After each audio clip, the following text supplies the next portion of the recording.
আসসালামু আলাইকুম। আমি মোহাম্মদ শুভ। আজকে আমি 2021 সালের এসএসসি পরীক্ষার্থীদের যে শর্ট সিলেবাস দিছে তার প্র্যাকটিক্যাল নিয়ে আজকে আলোচনা করব এবং আলোচনা শেষে আমাদের 2000 এসএসসি পরীক্ষার্থীদের যে পরীক্ষার মান বন্টন হবে, যে কোন বিষয়ে কত পেলে কত প্লাস, কোন বিষয়ে কত পেলে এ মাইনাস, এগুলো আমি আলোচনা করব ইন ডিটেলস। আপনারা ভিডিও শেষে পেয়ে যাবেন।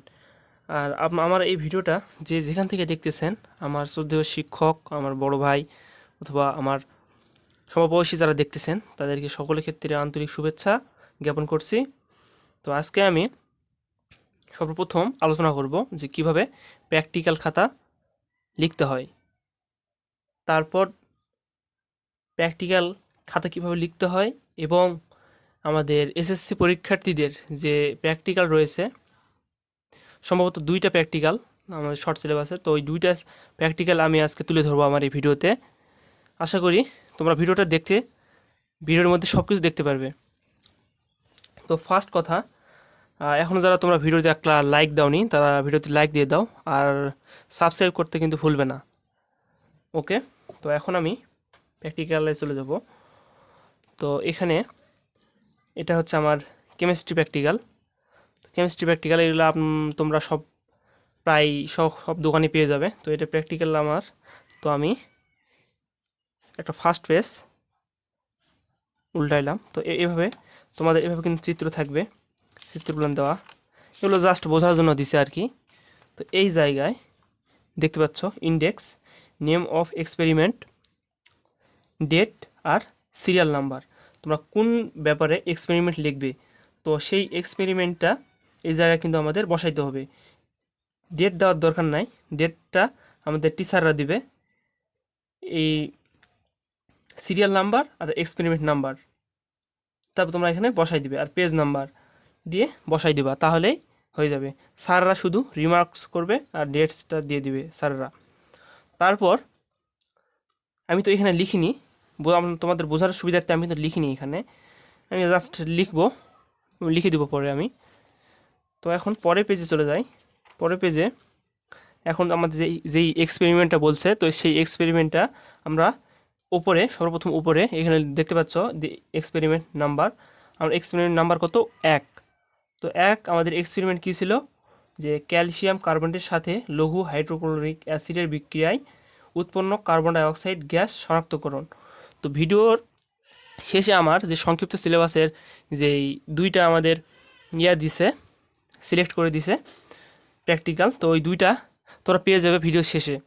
তো তোমরা ভিডিওটি স্কিপ করে দেখো না, তাহলে কিন্তু বুঝতে পারবে না আমার সেই ওই শর্ট সিলেবাসের, কিন্তু ওইটা কিন্তু আবার তোমরা ক্রস করে চলে যাবে। তো যাই হোক, তো 1 নম্বর তো আমি লিখলাম এটা এক্সপেরিমেন্ট নাম্বার। তারপর আমাদের কি বলছে, মূলনীতি। মূলনীতি কি, তোমাদের সব কিছু কিন্তু আমার এইভাবে যেভাবে লিখছি এভাবে যদি হুবহু তোমরা লেখো, তাহলে কিন্তু আমার মনে হয় তোমাদের কোনো প্রবলেম হবে না। তো এখন মূলনীতিটা হচ্ছে আমাদের ক্যালসিয়াম কার্বনেট লঘু হাইড্রোক্লোরিক অ্যাসিডের সাথে বিক্রিয়া করে ক্যালসিয়াম ক্লোরাইড, পানি এবং কার্বন ডাইঅক্সাইড উৎপন্ন করে। তারপর বিক্রিয়াটা এখানে লিখে দিবা। প্রয়োজনীয় উপকরণ, যন্ত্রপাতি, এক নম্বর একটি গোলীয় ফ্লাক্স, 2 নম্বর কয়েকটি থিসল ফ্যানেল, 3 নম্বর 2বার সমকোণ বাঁকানো একটি কাঁচ নলের নির্গমন নল, 4 নম্বর কয়েকটি গ্যাস জার, 5 নম্বর হচ্ছে ছিদ্রযুক্ত সিপি। তারপরে লক্ষ্য করো এখানে আমাদের কি রয়েছে, রাসায়নিক দ্রব্যাদি। রাসায়নিক দ্রব্যাদির মধ্যে কী কী আমাদের এই বিক্রিয়ায় অংশগ্রহণ করবে বা লাগবে, রাসায়নিক বিক্রিয়ায় সাহায্য করবে, এগুলো হচ্ছে 1 নম্বর ক্যালসিয়াম কার্বনেট, সবাই জানো ক্যালসিয়াম কার্বনেটের সংকেত হচ্ছে CaCO3। তারপর 2 নম্বর লঘু হাইড্রোক্লোরিক অ্যাসিড HCl এবং পানি H2O। তোমরা এটা স্ক্রিনশট দিয়ে নাও, আমি পরের পেজে চলে যাব। ওকে, তো পরের পেজে আমি এখন যাব। পরের পেজে যাওয়ার পর তোমরা এই যে এখানে কি দেখতে পাচ্ছ, একটা ফাঁকা পেজ দেখতে পাচ্ছ, কারণ আমাদের কিন্তু প্র্যাকটিক্যালে প্রধান কি আমাদের চিত্র দাগাইতে হয়। তো এই পাশে আমি লিখছি, তো এই পাশে লিখার পরে আমি কিন্তু এই পাশে লিখি নাই, কিন্তু এই পাশে কিন্তু এখনও লিখি নাই। যদি এই পাশে লিখতাম তাহলে কিন্তু আমাদের এই চিত্রটা ভালো হইতো না, এই কারণে কিন্তু আমি এই পাশে লিখিনি। তাহলে তোমরা কি করবে, এই পাশে লিখার দরকার নাই, তোমরা একবার আমাদের তো পেজ তো আছেই, আমাদের পেজের তো সমস্যা না, দিল্লি পেজ আমাদের শর্ট আছে, তো আমাদের পেজের সমস্যা না, আমাদের পেজ তো অনেক আছে। তো এই পেজটা তাই লিখবে না, এই পেজটাতে যেহেতু আমাদের পরের পেজটাতে চিত্র আঁকাতে হবে, তো এই পেজটা তো আমার লেখার দরকার নাই। তো পরের পেজে আমি এই জায়গাটায় এখন চিত্র আঁকালাম। এরকম চিত্র তোমরা তোমাদের বাসায় যাদের লাইটিং আছে বা কার্বন কপি, যাই হোক তোমরা যেভাবে চিত্র আঁকাও, এই চিত্রটা জাস্ট তোমরা যদি ভালো আঁকতে পারো, আমি তো অত আঁকাতে পারি না, তারপরে আমি আমার সাধ্যমতো চেষ্টা করছি।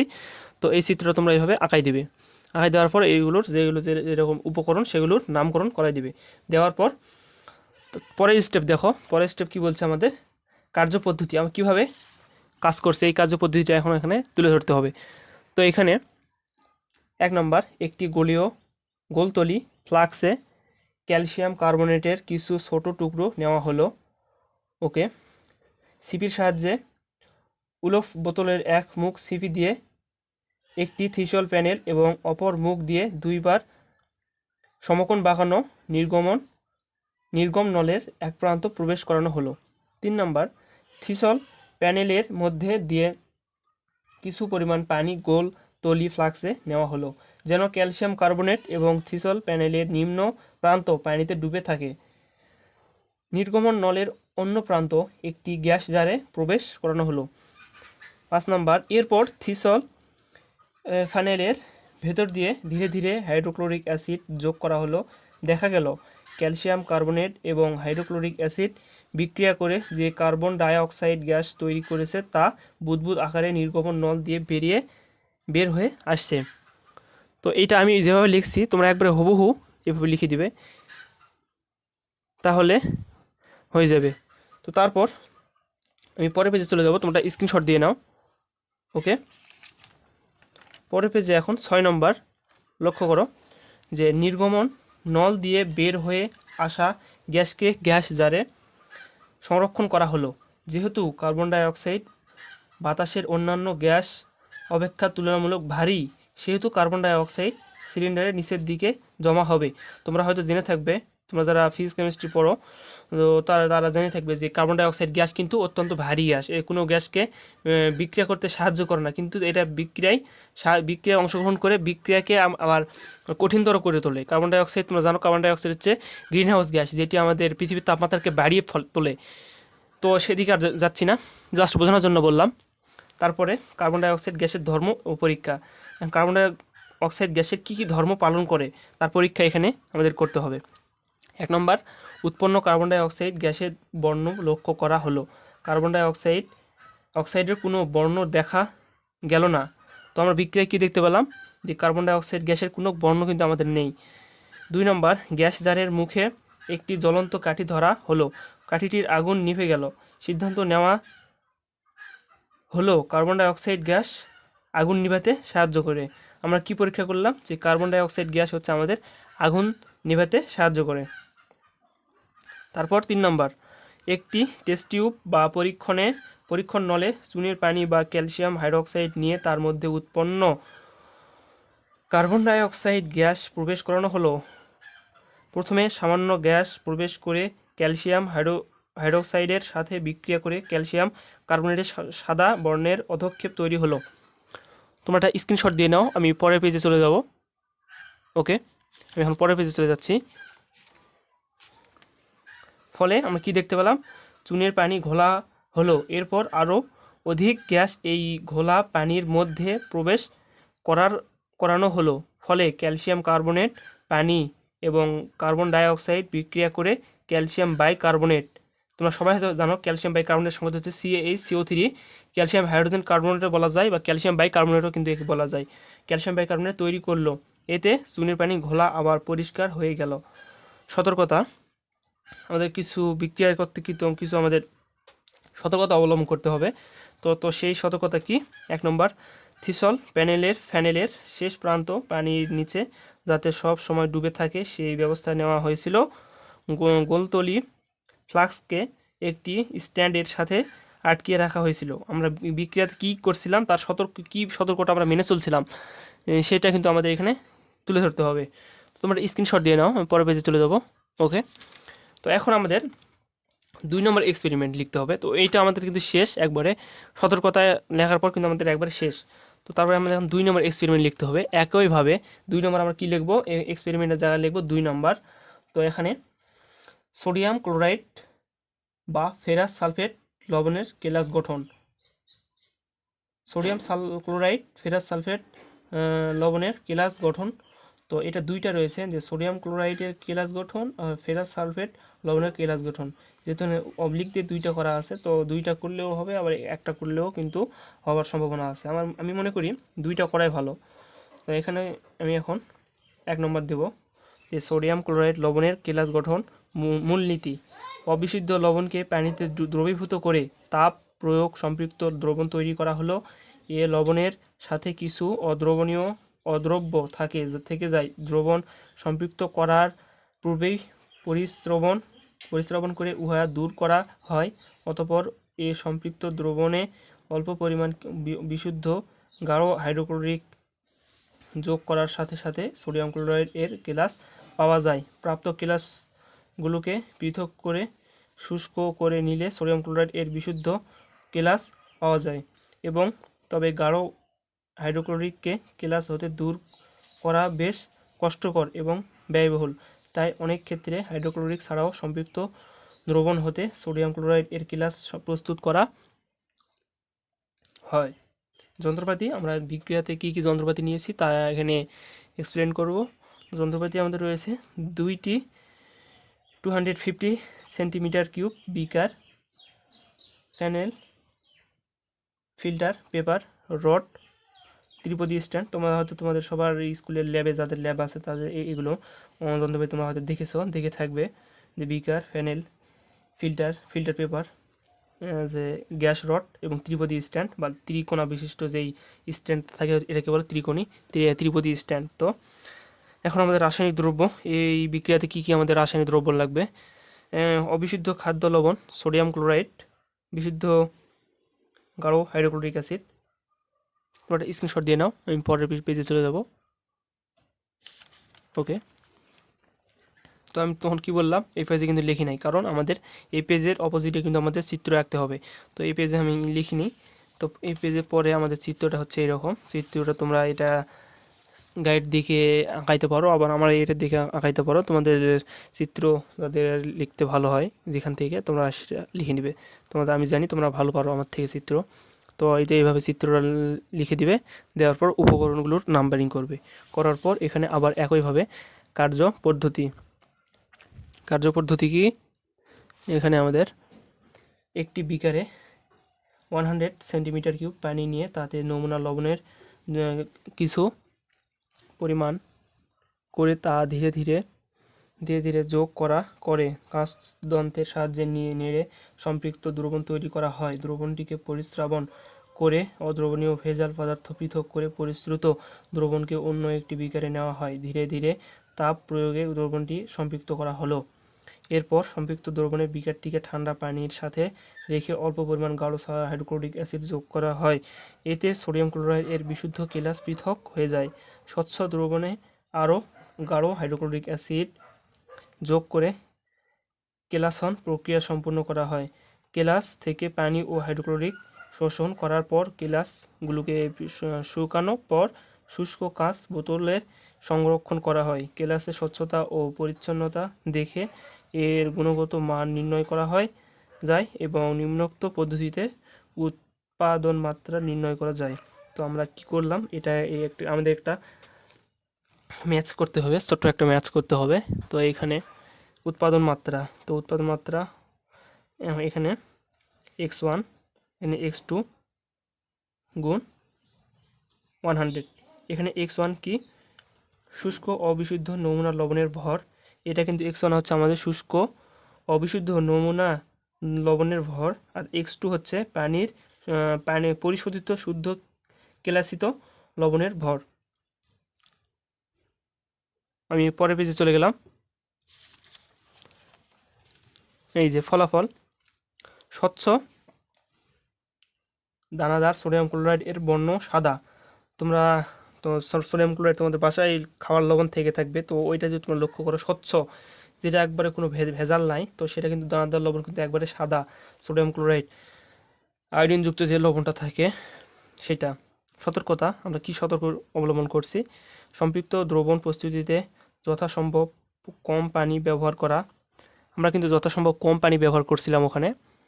2 নম্বর, দ্রবণকে ধীরে ধীরে তাপ দিতে থাকা। আমরা যদি দ্রবণকে একবারে তাপ দেই তাহলে কিন্তু আমাদের বিক্রিয়াটা সুসম্পন্নভাবে হবে না। ধীরে ধীরে তাপ দিছিলাম, দেওয়ার পর এখন আমাদের কি ছিল? তো প্রথম এক্সপেরিমেন্টটা ছিল যে, একটু দেখে নিই যদি আমরা, তাহলে আমরা কি দেখতে পারবো? এই যে সোডিয়াম ক্লোরাইড ফেরাস সালফেট লবণের কেলাস গঠন, সোডিয়াম ক্লোরাইড অবলিক ফেরাস সালফেট দ্রবণের কেলাস গঠন। তো এটা আমাদের দুইটা আছে, দুইটা লিখতে হবে। তো আরেকটা আমাদের আছে, তো ওকে, এই যে এক্সপেরিমেন্ট 3 ফেরাস সালফেট লবণের কেলাস গঠন। তো আমাদের যে প্রথম এক্সপেরিমেন্ট যেটা আমরা করলাম ওটা কিন্তু প্রথম, আর পরে যেটা করলাম আর এইটা, এই দুইটা মিলে কিন্তু একটা। তো এখানে আমাদের এখন লিখতে হবে ফেরাস সালফেট লবণের কেলাস গঠন। তো চিন্তার কোনো কারণ নাই, আমি ভিডিও শেষে দিয়ে দিব তোমাদের যেই শর্ট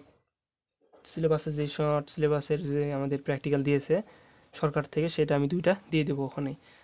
আর যারা বেশি বেশি করছো, প্র্যাকটিক্যাল করে রাখছো, তাদের ক্ষেত্রে কোনো সমস্যা নাই, ন্যূনতম দুইটা থাকলেই হবে। তারপর মূলনীতি, ফেরাস সালফেট লবণকে অল্প পানিতে দ্রবীভূত করে দ্রবণ তৈরি করা হয়। এই দ্রবণকে শাকন করে বিভিন্ন অপদ্রব্য দূর করে প্রাপ্ত পরিশ্রুত দ্রবণকে আস্তে আস্তে তাপ দেওয়া হয়। তাপটি প্রয়োগ দ্রবণটি সম্পৃক্ত দ্রবণে পরিণত হয়। এরপর একে শীতল করলে ferrous sulphate heptahydrate FeSO4 into 7H2 heptahydrate এর কেলাস গঠিত হয়। প্রয়োজনীয় উপকরণ: ডেসিকেটর, শাকন পেপার, স্ট্যান্ড, বিকার, গ্লাস রড এবং ফেরাস সালফেট এবং ফেরাস সালফেট হেপ্টাহাইড্রেট দিয়ে আমরা কিন্তু উপকরণ আমাদের দরকার ওই বিক্রিয়া ঘটানোর জন্য। তোমরা একটা স্ক্রিনশট দিয়ে নাও, আমি পরের পেজে চলে যাব। ওকে, একইভাবে পরের পেজে আমাদের আর একটা চিত্র আঁকাইতে হবে। তো এই যে আমাদের সেই চিত্রটা তোমরা একটু দেখে নাও। এই যে এটা হচ্ছে আমাদের সেই চিত্র, ফেরাস সালফেট লবণের কেলাস। তারপরে আমরা এখানে লক্ষ্য করি কার্যকর পদ্ধতি। ফেরাস সালফেটকে পানিতে দ্রবীভূত করলে বিভিন্ন অপদ্রব্য দূর হয়। তারপর প্রাপ্ত দ্রবণকে ধীরে ধীরে তাপ প্রয়োগ সম্পৃক্ত দ্রবণ প্রস্তুতকৃত দ্রবণে একটি ferrous sulphate heptahydrate FeSO4 into 7H2O এর দানা যোগ করি যাতে কেলাসন গঠন ভালো হয়। 4 নম্বর, কেলাসন সম্পূর্ণ হলে প্রাপ্ত কেলাস বা সবুজ ভিট্রিয়ল, তোমরা জানো সবুজ ভিট্রিয়ল, ব্লু ভিট্রিয়ল পড়ে থাকবে। সবুজ ভিট্রিয়ল একটু কপার সালফেট পেন্টাহাইড্রেট, সবুজ ভিট্রিয়ল। তো আমি সেদিকে গেলাম না। তো সবুজ ভিট্রিয়ল দানা আলাদা করি এবং ডেসিকেটর শুকাই, এভাবে ফেরাস সালফেট এর কেলাস পাওয়া যায়। তো এখন আমি পরের পেজে চলে যাব। তো পরের পেজে আমাদের কি রয়েছে? ফলাফল আর সতর্কতা। তাহলে কিন্তু আমাদের সেই দুইটা প্র্যাকটিক্যাল করা শেষ। ফলাফল রয়েছে: সম্পৃক্ত ফেরাস সালফেট দ্রবণে কয়েকটি সবুজ ভিট্রিয়লের দানা যোগ করা হয় যাতে কেলাস গঠন ভালো হয়। তবে অনেকক্ষণ ধরে শীতল করলে বড় আকারের কেলাস পাওয়া যাবে, কিন্তু কেলাসের পরিমাণ কম হবে।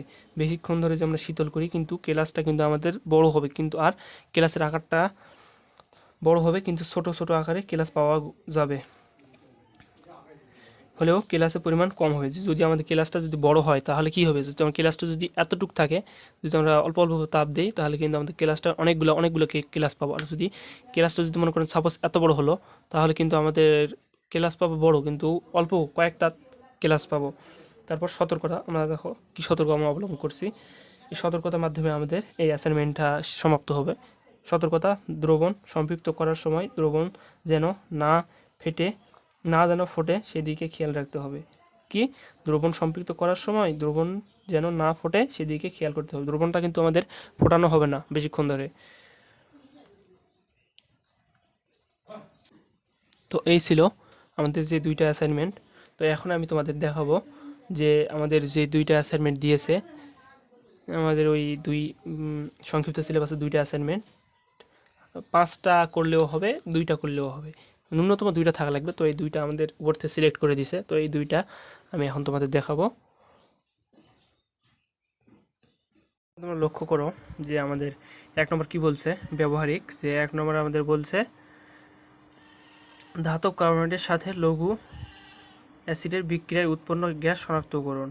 তো 1 নম্বরটা কিন্তু আমরা ফার্স্টে করছি যে ধাতব কার্বনেটের সাথে লঘু অ্যাসিডের বিক্রিয়ায় গ্যাস শনাক্তকরণ। 2 নম্বরটা কি, সোডিয়াম ক্লোরাইড ফেরাস সালফেট লবণের কেলাস গঠন। তো 2 নম্বরটা কিন্তু আমাদের দুইটা করতে হবে, যে একবার সোডিয়াম ক্লোরাইডে ফেরাস কেলাস গঠন আর ফেরাস সালফেট লবণের কেলাস গঠন। কিন্তু আমরা 2 নম্বরটা কিন্তু দুইটা করছি। আমাদের চিত্র কিন্তু আমরা 3 পেজে কিন্তু চিত্র আঁকছি। প্রথম পেজে হচ্ছে ধাতব কার্বনেটের সাথে লঘু অ্যাসিডের বিক্রিয়া উৎপন্ন গ্যাস শনাক্তকরণ, আর দ্বিতীয় এবং তৃতীয় নম্বর চিত্রে সোডিয়াম ক্লোরাইড ফেরাস সালফেট লবণের কেলাস গঠন। আর আমাদের যে 3 নম্বরটা যেটা রয়েছে, এই 3 নম্বরটা কিন্তু আমাদের করতে হবে না। 3 নম্বরটা আমাদের করতে হবে না, আমাদের এটা যে কোনো দুইটা কোড করলেই হবে, 3 নম্বরটা করা লাগবে না। আমরা 3 নম্বরটা আমরা মুছে দিলাম, 3 নম্বরটা মুছে দিলাম। তো এখন আমি তোমাদের দেখাবো ওই আমাদের যেই মানবন্ঠন রয়েছে সংক্ষিপ্ত সিলেবাসের। তো সংক্ষিপ্ত সিলেবাসে যে মানবন্ঠনটা আমি এখন দেখাবো তোমাদের, তোমরা একটু ধৈর্য ধরো। এই যে ওপরে লক্ষ্য করো যে এসএসসি ও এইচএসসি পরীক্ষার 2021 প্রশ্নের মানবন্ঠন বিজ্ঞান শাখা। তোমরা যারা বিজ্ঞান শাখায় আসো, তো আমি প্র্যাকটিক্যালটা যেহেতু বিজ্ঞান শাখা, সেহেতু আমি প্র্যাকটিক্যালটা বিজ্ঞান শাখার এটা দিছি। তো এখানে 1 নম্বরটা লক্ষ্য করো, 1 নম্বরটা আমাদের আছে যে সৃজনশীল প্রশ্ন 2টি উত্তর দিতে হবে, 8টি থাকবে, সময় 1 ঘন্টা। মানে কি, আমাদের কিন্তু আগে প্রশ্ন ছিল কয়টা, আগে কিন্তু আমাদের প্রশ্ন থাকতো 8টা, তার মধ্যে লিখতে হতো 5টা। এখন কিন্তু আমাদের প্রশ্ন কিন্তু 8টাই থাকবে, কিন্তু 5-এর অর্ধেক কত, আড়াইটা না, আমাদের লিখতে হবে 2টা সৃজনশীল। মার্কস হচ্ছে একটার জন্য 10, 2টা সেহেতু 20, মার্কস হচ্ছে 2টায় 20।